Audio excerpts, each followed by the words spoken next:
नमस्ते, प्रणाम। आइए आप लोग के बीच में बहुत सुंदर प्यारा एक जो गीत गाने जा रही हूँ।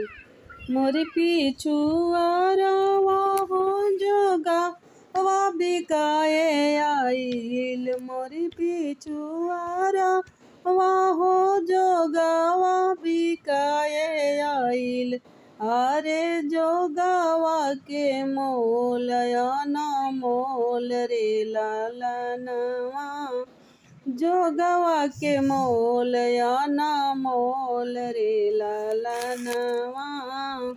जोगवा के मोल सोने हो रे करे जावा हो, जोगवा के मोल सोने हो रे करे जावा। के ही हेली है जोगरे लालनवा, के ही हेली हानि जोगरे लालनवा। अरे के ही यही जोगावा के ली है रे लालनवा।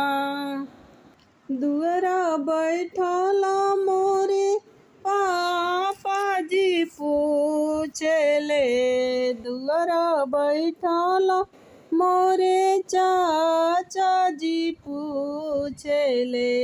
अरे काहे बेटी महावा धूमिल रे लालनवा, काहे बेटी मुहावा धूमिल रे लालनवा।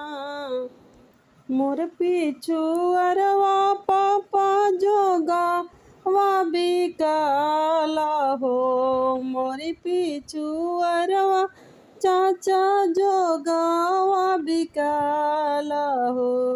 जोगवा के मोल या ना मोल रे लालनवा, जोगवा के मोल या ना मोल रे लालनवा। हम तो से कोहिले बेटी हो कवानी बेटी, हम तो से कोहिले बेटी हो कवानी बेटी।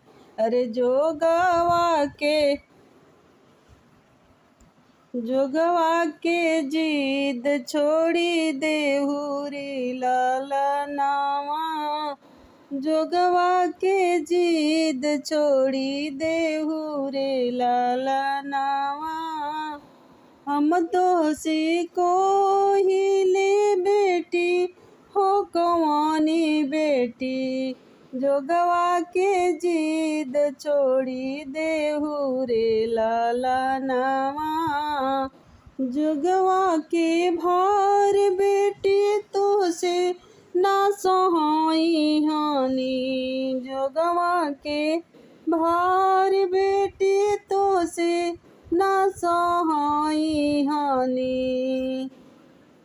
अरे तू बेटी हाउ सुकुआर रे लालनवा, अरे तू बेटी हाउ सुकुआर रे लालनवा। जुगवा तो ये बेटी तोहरा के लांगी हानि, जोगवा तो ये बेटी तोहरा के लांगी हानि।